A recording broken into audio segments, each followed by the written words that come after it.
말씀으로 돌아와서 사도행전 5장의 말씀을 이어가면서 우리가 말씀을 보기를 원합니다. 이제 사도행전이 이제 속도를 내면서 이제 벌써 5장을 넘어가는데, 물론 이제 한 절 한 절 다 다루면 좋지만 제가 중요한 대목을 골라서 장마다 이렇게 나가도록 하겠습니다.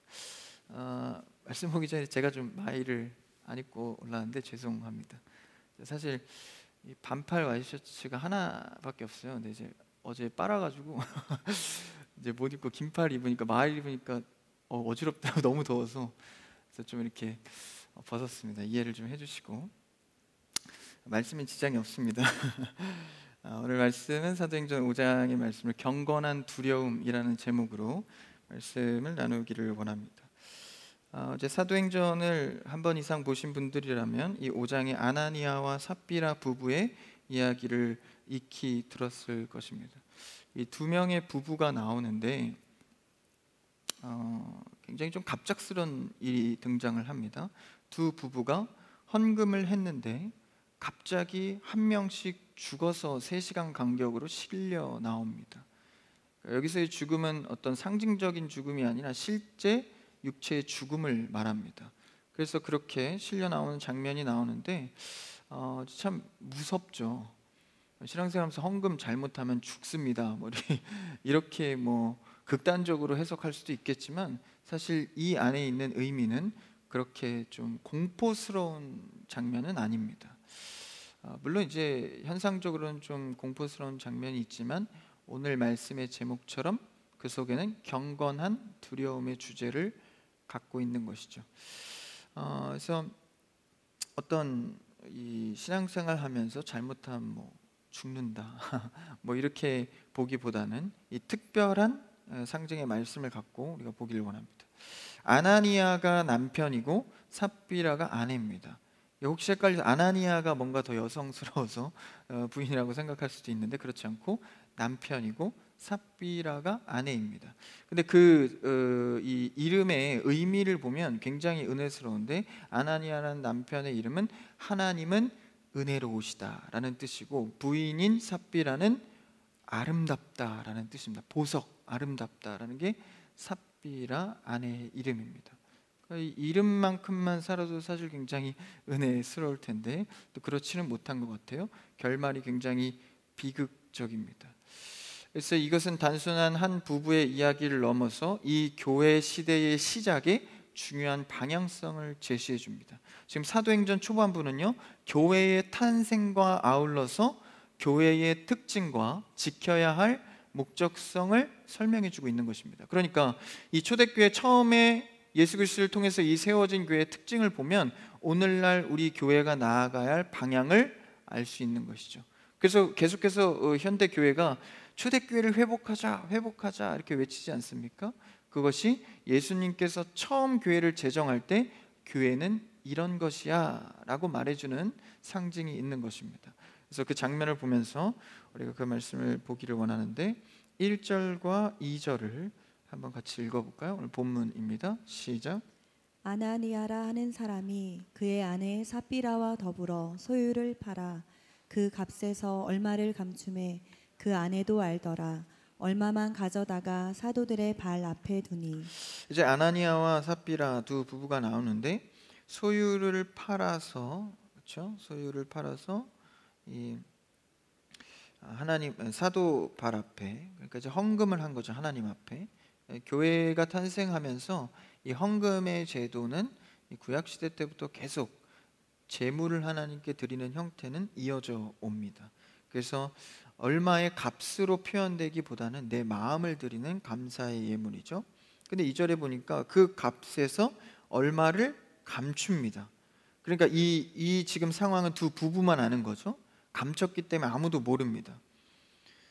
그래서 아내와 남편이 그렇게 감춘 뒤에 나머지의 부분을 사도들 발 앞에 헌금을 합니다.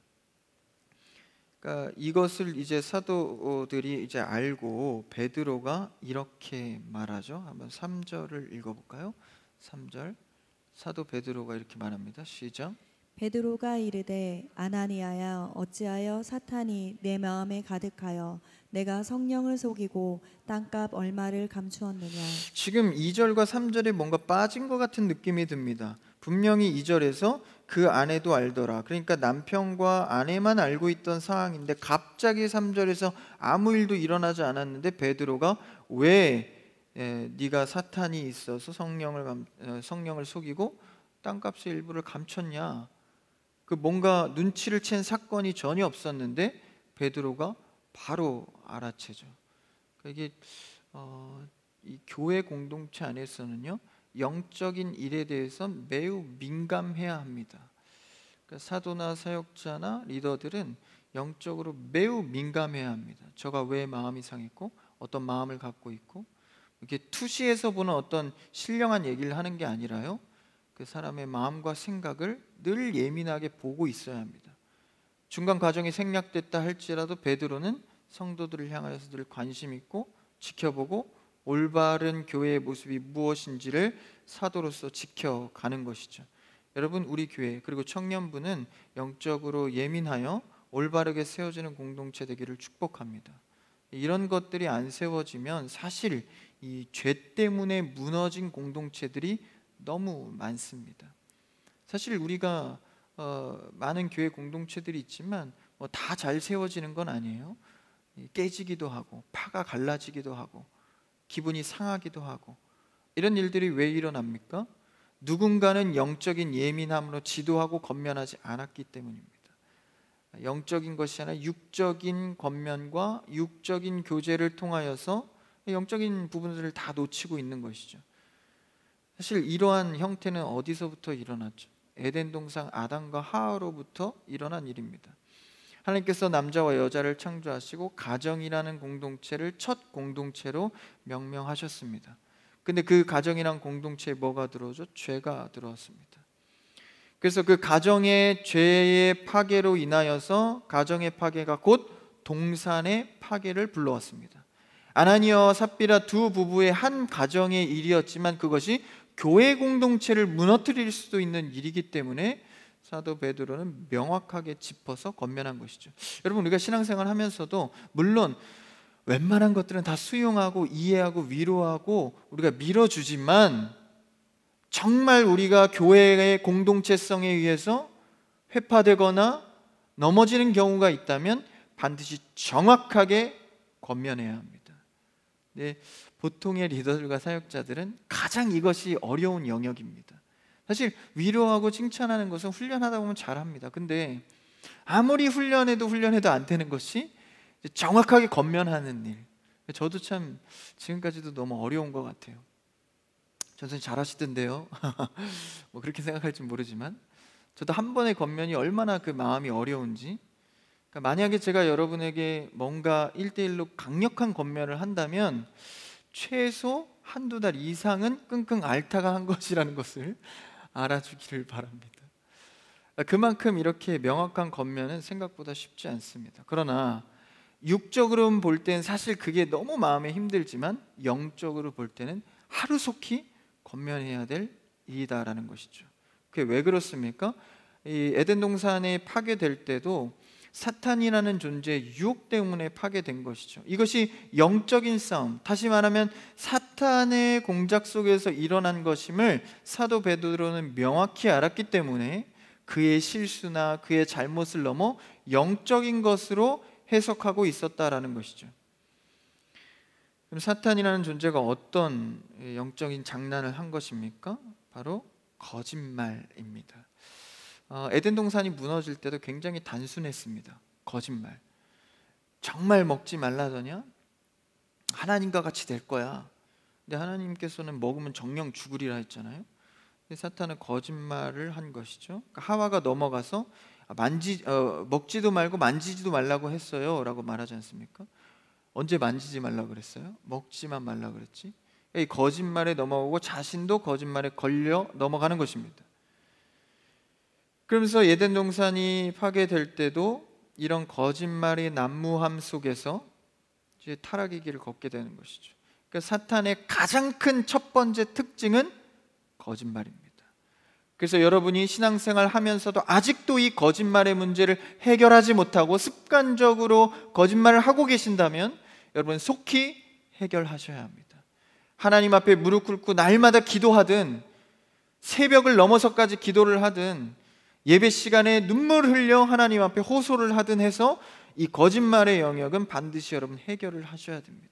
물론 살면서 거짓말 안 하면서 살 수는 없겠죠. 그런데 습관적으로 그냥 나도 모르게 영적인 찔림이나 어려움 없이 하는 거짓말들이 있다면 여러분들은 신앙인으로서 속히 돌이켜야 합니다. 왜냐하면 사탄의 큰 속성이 거짓말이기 때문입니다. 그래서 이런 영적인 문제로 인식을 했기 때문에 사도 베드로는 하나님 앞에서 해결을 봐야 하는 문제로 인식하여서 성령을 속였다라고 평가를 하죠. 굉장히 무서운 권면을, 정확한 권면을 하고 있는 것이죠. 그래서 이 가정과 에덴 동산의 무너짐이 회복될 길이 없어서 결국 예수 그리스도가 오셔서 이 사탄의 영적인 문제를 해결하지 않습니까? 그래서 신약시대 또 사도행전으로 건너와서 어떻게 돼요? 예수님께서 성령을 보내셔서 병을 고치고 돌아오게 하고 방언하게 하고 물건을 통용하게 하고 이상적인 그림들이 이제 이루어지기 시작합니다. 그러니까 예수 그리스도에서 사탄의 영적인 권세가 한풀 꺾인 거예요.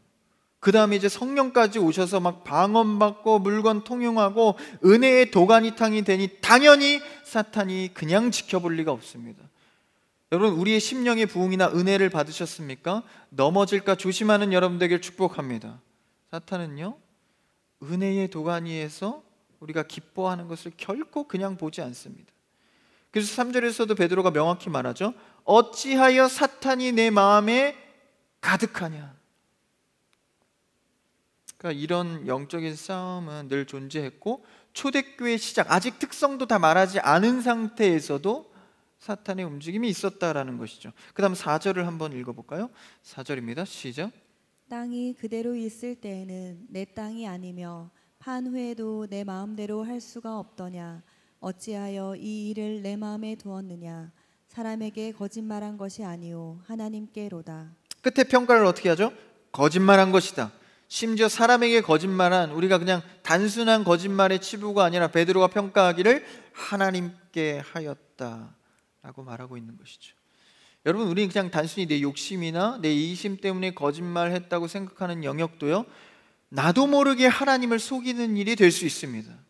그렇지 않은 거짓말도 있겠지만 우리가 나도 모르는 사이에 내 거짓말이 하나님을 속이는 일이 되었다면 이거는 매우 심각한 일이 되겠죠.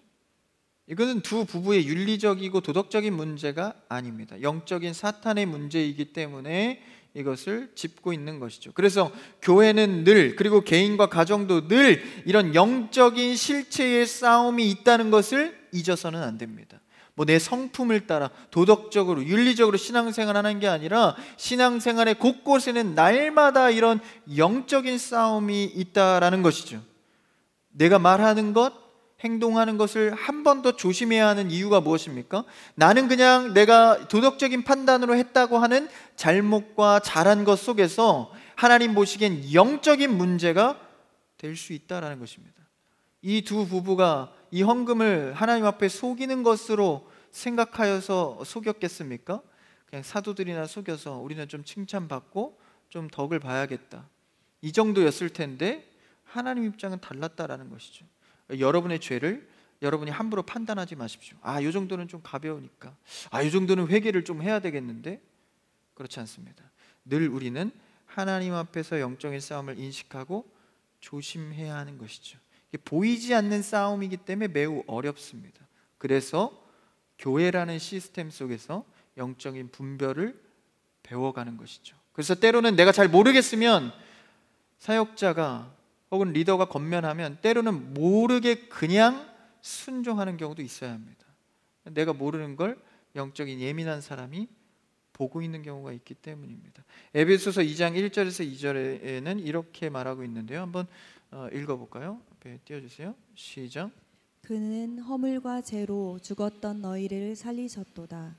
그때 너희는 그 가운데서 행하여 이 세상 풍조를 따르고 공중의 권세 잡은 자를 따랐으니 곧 지금 불순종의 아들들 가운데서 역사하는 영이라. 어떤 역사요?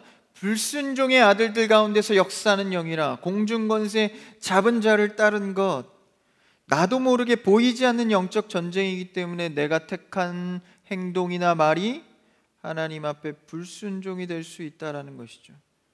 그래서 이 말세에 교회를 흔들고 개인의 신앙을 흔드는 경우가 영적인 전쟁에서 많다라는 것이죠. 특히 교회가 부흥하고 성장하고 은혜를 많이 받을수록 이 유혹들은 훨씬 더 많습니다. 교회가 커가면 또 어떤 문제가 있죠? 재정적 문제가 있습니다. 교회가 커지면 재정적인 풍요로움도 같이 따라오죠. 자연스러운 현상입니다. 그때에 교회가 은금의 해결함을 누리는 것에 만족한다면 매우 위험합니다. 전에 하지 못했던 것을 부흥하니까 재정이 넘치니까 야, 많이 하게 되는구나. 여기에 뭐에 속습니까? 은혜의 영역이 줄어들고 하나님께 전에는 기댔던 것들이 돈으로 해결하기 시작하는 것이죠. 여러분, 한국교회 손에 꼽는 메가처치들이요, 웬만한 기업들보다 훨씬 더 재정이 많습니다. 그러니까 작은 섬나라의 재정 정도 될 정도의 국가 재정 될 정도로 그만큼 돈이 많습니다. 그 안에서 타락하는 경우가 왜 그렇습니까? 은혜의 영역을 자꾸 좁히기 때문에 그렇습니다. 돈이면 웬만한 일도 해결되니까. 그때 사도행전의 가르침은 우리에게 무엇을 줍니까? 내게 은과 금은 없지만 나사렛 예수 그리스도의 이름으로 일어나 걸어라. 그러니까 우리에게 재정적 유혹, 영적인 유혹 앞에 은혜의 영역을 날마다 넓혀가는 여러분들에게 축복합니다. 그러니까 어떤 문제 가운데에서 하나님께 매달리는 싸움은요, 그것은 영적인 전쟁입니다. 그래서 하나님께 은혜의 영역을 반드시 날마다 크게 확보해 가야 하는 이 정신이 회복되어야 합니다. 어느 때보다 은혜의 자리, 기도의 자리로 우리는 나아가야 합니다. 그래서 이러한 사건 가운데 이제 이렇게 속인 것을 평가하고 5절에 보니까 어떻게 되죠? 5절을 한번 읽어볼까요? 5절 본문으로 돌아와서 시작. 아나니아가 이 말을 듣고 엎드러져 혼이 떠나니 이 일을 듣는 사람이 다 크게 두려워하더라. 이제 아나니아가 이 평가를 듣고 갑자기 죽어요. 그러니까 찍소리 못하고 죽는 겁니다. 좀 너무 잔인한 것 같아요. 변명의 기회가 없이 혼이 떠나고 이 일을 듣는 사람이 어떻게 합니까? 다 크게 두려워합니다. 이 두려움은요, 일반적 두려움이 아닙니다. 이것은 오늘 말씀의 제목처럼 하나님에 대한 경건한 두려움입니다. 그러니까 공포심이 아니라 하나님에 대한 두려움이 밀려온 것이죠. 그러니까 사실 아나니아와 삽비라는요, 이 죄 가운데 사실 자기들이 알고 있었잖아요. 속인 것, 죄인 것을. 하나님 앞에서 죄를 짓는다는 인식, 다시 말하면 경건한 두려움의 마음이 없었다라는 것입니다. 우리 신앙생활 하면서 하나님은 사랑이시고 자비하시고 우리를 이해해 주셔, 이것을 너무 강조하다 보니까 하나님에 대한 경건한 두려움의 영역이 너무 약화된 것입니다. 하나님은 우리를 사랑하셔서 자비하신 분이시지만 죄에 대해서는 반드시 심판하시는 하나님입니다. 지옥을 묵상하지 않고는 천국에 소망이 없듯이 우리가 하나님을 바라볼 때 그 자비의 사랑과 함께 경건한 두려움으로 주를 바라보는 여러분 되기를 축복합니다. 인간은 나약하기 때문에 그래야 그나마 죄로부터 하나님을 바라볼 수 있는 것이죠. 그래서 11절에도 뭐라 그래요? 온 교회와 이를 듣는 사람들이 다 크게 두려워하니라. 이것도 하나님에 대한 경건한 두려움입니다. 우리가 이 하나님에 대한 경건한 두려움을 극단적인 예와 사건을 맞닥뜨리지 않다 하더라도 삶에서 이 두려움을 회복하는 여러분들을 축복합니다. 그거 안 되다가 이런 극단적인 상황 보고 나중에서야 경건한 두려움이 생기는 것, 그것보단 일상에서 우리가 회복하는 게 훨씬 좋겠죠. 그래서 아나니아와 삽비라는 사탄의 거짓말의 유혹에 넘어가서 무너진 것입니다. 이런 두려움이 없던 것이죠. 베드로가 네 마음에 거짓말하는 것, 거짓말. 교회와 개인의 신앙은요, 언제든 넘어지고 실수할 수 있습니다. 또 다시 일어나면 되니까 또 괜찮습니다. 회개라는 영역도 우리에게 있기 때문에 은혜의 영역도 있는 것이죠. 그런데 정말 무서운 것은 아버지 하나님을 두려워하지 않는 태도입니다. 이 두려움이 사라질 때 이 두 부부가 헌금을 얼만큼 냈느냐가 중요한 것이 아니라 하나님에 대한 경건의 두려움이 사라진 것. 이게 어느 시대와 똑같죠? 사사시대와 똑같습니다. 하나님이 보이지 않고 그냥 말씀을 가까이 하지 않고 자기의 옳은 소견대로, 그래서 비방하고 속이고 함부로 말하는 것, 여러분 이 모든 것들이 사실은 경건한 두려움이 없기 때문입니다.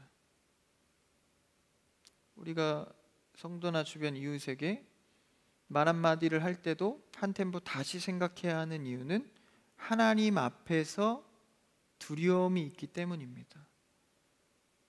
그러니까 신앙생활하면서 타락하거나 사역자가 타락하는 부분들, 모습들, 사실 그게 왜 그래요? 코람데오의 정신을 다 잃어버렸기 때문입니다. 코람데오가 뭐죠? 하나님 앞에서, 내가 혼자 있더라도 하나님 앞에서, 다른 사람들이 다 보지 않고 1대1 속에서 죄를 짓는다 할지라도 하나님 앞에서. 그래서 우리는 이 코람데오의 정신으로 경건한 두려움을 회복해야 합니다. 요새 교육계의 교단이 많이 무너졌다는 얘기는 뭐 어제 오늘 일은 아니죠. 근데 극단적인 사건들이 자꾸 벌어지면서 더 극심해져 보이는 것 같습니다. 근데 사실 매우 단순한 원리입니다. 이 선생님에 대한 경건한 두려움이 없는 것이죠. 그렇죠? 막 아이들이 불과 20년 전만 해도요, 막 아이들이 막 교실에서 떠들다가 이 수업 시간이 아니어도 선생님이 들어오면 막 조용해지고 막 자리를 정리하고 막 이렇게 앉잖아요. 그런 풍경들이 다 사라진 겁니다. 왜 그럴까요? 선생님이 들어와도 조용히 하지 않는 학생들, 너무 제도가 좋아지고 자유라는 광대한 문화의 범위가 넓어지고 할 수 있는 것들이 많아지고 제한이 사라지고 개인의 주장을 치켜 세워주고, 이런 영역과 문화에서 자란 지금의 환경들은요, 너무 좋으신 하나님만 강조하다 보니까 하나님이 죄에 대해서 얼마나 경멸하시는지를 잊어버리게 되는 것이죠. 여러분, 우리는 이 경건한 두려움을 예배와 신앙의 삶의 실천에서 회복하는 여러분 되기를 바랍니다. 죄를 짓고도 아파하지 않고 반복되는 죄를 계속 짓고 있는데도 하나님 앞에 두려워하지 않는 것, 여러분 이것은 매우 심각한 영적인 상태입니다. 그 상태에 도래했을 때, 사탄의 유혹이 나한테 떨어졌을 때 과연 이겨낼 수 있을지, 하나님에 대한 두려움 없이 어떻게 사탄의 유혹을 이겨낼 수 있겠습니까? 바로 이 부분을 오늘 말씀에서 지적하고 있는 것입니다. 바로 이 메시지를 전하기 위해서 이 부부가 그 자리에서 혼이 떠나 실려 나오게 되는 것이죠. 근데 사실 이 부부에게 누구도 헌금을 강요하지 않았습니다. 그 땅을 팔아서 전 재산을 갖고 와라, 전 재산을 갖고 오라고 했는데 일부만 갖고 왔지, 너 죽어봐라 뭐 이렇게 한 게 아니에요. 사도들은 일절 언급이 없습니다. 그냥 뭐 작정 헌금을 유도했거나 뭐 이런 거 없습니다. 지금 이 부부는 자발적으로 하고 있는 것이죠. 2절을 한번 읽어볼까요? 앞으로 돌아가서 5장 2절 같이요. 시작. 그 값에서 얼마를 감춤해 그 아내도 알더라. 얼마만 가져다가 사도들의 발 앞에 두니. 그러니까 2절을 보니까 그냥 사도들 발 앞에 그들이 어떤 모의를 해서 그냥 갖다 놓은 거예요. 그러니까 자발적인 거죠. 자발적인 헌금입니다. 여러분, 헌금은 자발적으로 하는 것입니다. 할렐루야. 그러니까 자기의 신앙에, 또 자신의 은혜의 감동에 자발적으로 드리는 것이죠. 근데 그래 놓고 갑자기 판 것이 아까웠는지 땅 판 금액의 일부를 숨기게 되죠. 근데 이 아내가 즉사해서 죽었지만 사실 그 이후에 남편은 사실 기회가 있었습니다. 한번 7절에서 9절까지 이 묶음으로 한번 읽어볼까요? 남편의 상황인데 한번 읽어봅시다. 시작. 3시간쯤 지나 그의 아내가 그 일어난 일을 알지 못하고 들어오니 베드로가 이르되 그 땅 판값이 이것뿐이냐 내게 말하라 하니 이르되 예 이것뿐이라 하더라. 베드로가 이르되 너희가 어찌 함께 꾀하여 주의 영을 시험하려 하느냐 보라, 내 남편을 장사하고 오는 사람들의 발이 문 앞에 이르렀으니 또 너를 메어 내 가리라 하니. 그러니까 이 남편이 아무것도 모른 채 이제 들어왔는데 베드로가 묻는 거죠. 야, 땅판 값이 이것뿐이냐? 좀 영민한 사람들, 이거 뭔가 지금 이상하다, 분위기가 쎄한데. 집에 있습니다. 뭐 이렇게 했으면은 조금 나았을지 모르겠는데, 예, 이것뿐입니다. 좀 바보 같았을 것 같아요, 그 장면이. 그러니까 아내 없는 남편은 이렇게 바보 같을 때가 많습니다. 그래서 예, 이것뿐입니다. 그래? 그럼 너도 죽어라. 이렇게 된 거예요, 장면이. 그러니까 사실 이제 남편에게는 심지어 기회도 주어졌습니다. 그러니까 이 부부에게 남편에게 기회가 주어졌지만 그 기회마저 거짓말해서 잃어버립니다. 이만큼 여러분, 사탄의 유혹 속에서는 이겨내고 눈치채기가 쉽지 않다라는 것입니다. 영적으로 깨어있는 여러분들을 축복합니다. 그래서 하나님께서는 우리가 돌아올 수 있는 기회는 언제나 우리에게 마련해 주십니다. 우리의 삶은 늘 주님께서 주신 기회로 사실 넘쳐납니다. 이 극단적인 예의 상황에서도 한 번의 기회가 있지 않았습니까? 근데 일상적인 우리의 신앙을 보십시오. 하나님께서 우리를 돌아오게 하기 위한 기회가 가만히 보면 언제든 어디에든 널려 있습니다. 여러분이 기도하고 예배하는 이 시간에도 하나님께 돌아올 기회는 충분합니다. 예배 시간, 기도하는 시간, 경건훈련 시간, 수많은 시간을 통해서 하나님은 우리에게 기도할 기회, 회개할 기회, 돌아올 기회를 제공하고 있는 것이죠. 영적으로 예민하여 이 기회를 놓치지 않는 여러분 되기를 축복합니다. 그래서 우리의 죄를 하나님 앞에 돌아보고 내가 영적인 싸움에서 지치거나 혹은 일어나야 할 것이 무엇인지를 보는 것이죠. 이렇게 헌금을 강요하지도 않았는데 자신들이 자발적으로 하면서 거짓말을 하는, 그럼 왜 이런 이 두 부부가 어찌 보면 좀 어리석어 보이는 이런 행위를 왜 했을까요? 앞의 정황을 보면 그렇게 어리석은 모양새는 아닙니다. 한번 바로 5장 앞에 4장에 32절에서 37절까지의 그 대목이 나오는데 한번 32절을 읽어볼까요? 32절 시작. 믿는 무리가 한 마음과 한 뜻이 되어 모든 물건을 서로 통용하고 자기 재물을 조금이라도 자기 것이라 하는 이가 하나도 없더라. 이 초대교회의 엄청난 큰 특징이 물건을 서로 통용하기 시작합니다. 한 마음과 한 뜻이 되어, 다시 말하면 성령 안에서 하나가 되어서 모든 물건을 서로 통용하고 자기의 물건을 팔아서 남의 유익을 위해 갖다가 주는 것이죠. 이러한 일들이 일어나게 됩니다. 오늘도 현대 교회에서 헌금을 드리는 이유가 무엇입니까? 이것을 통하여서 하나님의 나라가 확장되어 재생산되어져 가기를 하나님의 감사로 드리는 것이죠. 그런데 32절에 보니까 조금도 자기 것이라 하는 이가 없다. 정말 순수한 상태의 이 헌금이죠. 그러니까 초대교회의 성령의 역사로 가히 충격적인 모습이 일어나는 겁니다. 그러니까 기브 앤 테이크의 문화에서 하나를 좀 반드시 하나를 받고, 이런 문화가 다 회파가 되고 교회 안에서는 그런 것과 상관없이 주는 것으로 기뻐하고 받는 것으로 감사하고, 이런 것들이 교회 안에서 넘쳐나기 시작하는 거예요. 성도들이 헌금을 자발적으로 하기 시작하고, 이런 모양새가, 은혜가 충만한 상태입니다. 여러분, 이런 현상들이 우리 교회와 청년부에도 많이 일어나기를 축복합니다. 그래서 제가 웬만하면 이번 연도 안에 그 연금 마켓을 좀 열려고 그래요. 이 당근 마켓을 뛰어넘을 법한 연금 마켓을 열어서 우리의 갖고 있는 물건들, 쓸데없는 거 많이 사셨죠? 비누 뭐 이렇게 쿠팡에서 막 한 박스 음료수 이런 거 집에 있는 걸 다 갖고 오셔서 서로 나누고, 그렇죠? 사고, 이런 걸 해보려고 그래요. 이 사도행전보다 제 은혜가 돼서 연근 마켓, 청연 근처 마켓, 연금, 너무 좋잖아요. 예원이 오늘 안 왔나? 이 캐릭터를 하나 그려주세요. 연근 들고 있는 뭐 이런 토끼 같은 거. 그래서 우리가 서로 통용하고 나눈 이 초대교회의 모습이 회복되어야 합니다. 이것이 지금 초대교회의 모습인데 자발적으로 막 이렇게 하고 있는 거예요. 그 가운데 대표성을 띠는 누가 나오죠? 한번 34절을 읽어볼까요? 34절 시작. 그 중에 가난한 사람이 없으니 이는 밭과 집 있는 자는 팔아 그 판 것의 값을 가져다가 35절. 사도들의 발 앞에 두매 그들이 각 사람의 필요를 따라 나누어 줌이라. 36절이요. 구브로에서 난 레이족 사람이 있으니 이름은 요셉이라. 사도들이 일컬어 바나바라, 번역하면 위로의 아들이라 하니. 37절. 그가 밭이 있음에 팔아 그 값을 가지고 사도들의 발 앞에 두니라. 이거 지금 뭡니까? 밭을 팔아서 그 사도들을 발 앞에 둔 거. 이거 지금 아나니와 삽비라가 한 게 아니에요. 누가 한 겁니까? 레위족 사람 요셉, 다시 말하면 바나바 잘 아시죠?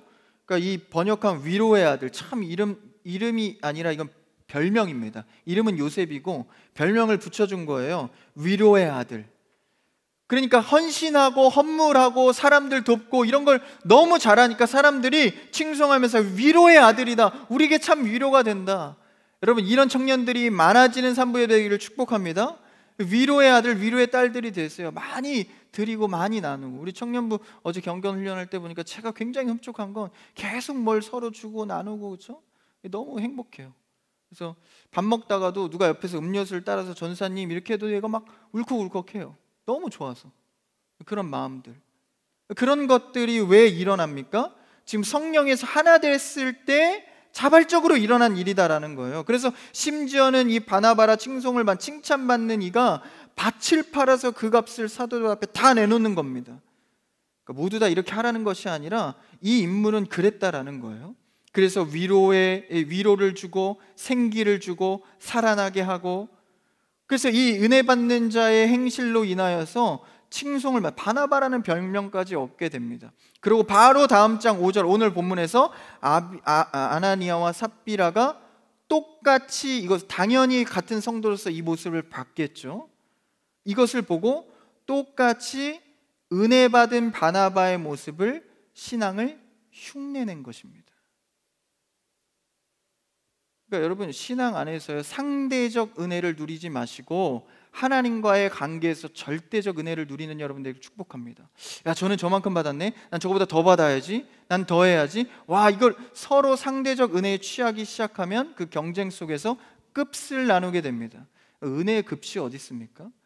오늘 나에게 주실 개인의 은혜와 공동의 은혜는 하나님께서 만족하도록 이미 다 준비해 놓으신 겁니다. 내 어떤 노력에 의해서 더 받고 못하면 덜 받고 이런 게 아니다라는 것이죠. 그럼에도 불구하고 아나니아와 삽비라는 순수한 동기의 은혜로 했던 바나바의 이 헌물을 그냥 흉내를 낸 것입니다. 여러분, 신앙생활 흉내내지 않는 여러분 되기를 축복합니다. 여러분이 은혜가 없으시면 없는 만큼만 하나님께 예배하십시오. 억지로 지어내지 마시고. 그러니까 여러분들이 누린 은혜 안에서 누려야지, 저 사람은 뭐 저렇게 하네 해서 내가 그걸 흉내내다가는 사탄의 유혹으로부터 신앙을 이겨내지 못할 수 있다는 것이죠. 그래서 하나님 앞에 주신 은혜로 노래하시고 주신 은혜로 예배하십시오. 그것이 무엇입니까? 진실한 예배입니다. 그러니까 우리가 하나님 앞에서 진실해야 하는 것이죠. 여러분, 상대적으로 신앙생활을 하지 마세요. 물론 서로에게 덕을 끼치는 영역도 있습니다. 그건 근본적인 게 아니면, 근본적인 것은 하나님 안에서 내가 무엇을 받았는가, 어떤 은혜를 누리고 있는가. 그래도 흉내를 내려면 좀 제대로 내든가, 그렇죠? 아나니아 삽비라가 바나바가 땅을 다 팔아서 내놨으니까 다 팔아서 또 내놓으면 좋았을 텐데, 역시 흉내는 짝퉁이라 그러죠. 이 흉내 내는 것은요, 다 티가 납니다. 그렇죠?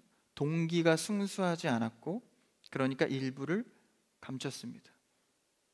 바나바라는 칭송을 받는 그 칭찬을 물질로 사려 했던 것이죠. 여러분, 하나님의 영광은 물질로 살 수 있는 것이 아닙니다. 하나님께 거저 은혜로 받는 것이죠. 이런 불순한 동기와 진실하지 못한 태도가 하나님께서 인정하지 않았고 곧 사망에 이르기까지 되었습니다. 우리가 교회 안에서 서로 칭찬하는 것이 너무 덕스럽고 좋죠. 자연스러운 칭찬과 위로는 얼마든지 하십시오. 그런데 그 칭찬을 사려 하는 시도는 매우 위험하다라는 것이죠. 그래서 우리는요, 신앙생활에 어떤 사역에 무슨 일을 하는가 보다도 어떤 사람이 되는가가 훨씬 더 중요합니다. 사역 많이 하지 않아도요, 봉사 많이 하지 않아도 됩니다. 어떤 성도가 되느냐가 훨씬 중요합니다. 여러분, 아나니아와 삽비라 같은 자가 아니라 바나바, 요셉 같은 진실한 자가 되기를 축복합니다. 그러니까 교회 안에서도요, 사람이 없으니까 사역, 봉사를 너무 많이 외치다 보니까 무슨 일을 하고 있는 게 더 중요한 거예요. 너 봉사 몇 개 해? 너 교육부 어디 섬겨? 그래? 좀 잘하고 있네. 이게 신앙의 척도가 돼버린 겁니다. 그렇지 않습니다. 우리는 무슨 일을 하는가 보다 어떤 사람이 되는가가 더 중요합니다. 어떤 성도로 설 것인가, 진실하고 순수한 마음. 사실 이것은요, 티가 납니다. 티가 나니까 사람들도 바나바라는 별명을 지어주지 않습니까? 여러분, 우린 교회 안에서 그리스도의 성품을 닮아가기를 축복합니다. 수적인 부흥보다 인격의 부흥이 먼저 일어나기를 축복합니다. 이것을 가볍게 치부하지 마시고, 오늘 말씀에서 그 가볍게 치부한 어떤 사람의 문제가 죽음으로 무거운 사안이 되었습니다. 오늘 말씀을 통하여서 여러분, 우리는 경건한 두려움을 갖기를 원합니다. 그리고 신앙생활에 진실한 동기를 가져서 우리가 인본적인 신앙이 아니라 하나님을 바라보면서 코람데오 하나님 앞에서의 신앙생활을 해가는 여러분 되기를 축복합니다. 흉내내지 마시고 받은 은혜 그대로 하나님 앞에 드리고, 내가 부족하면 부족한 대로 하나님께 나아올 수 있는 여러분의 삶과 가정과 또 우리 교회 모든 산부 청년 되시기를 주님의 이름으로 축복합니다.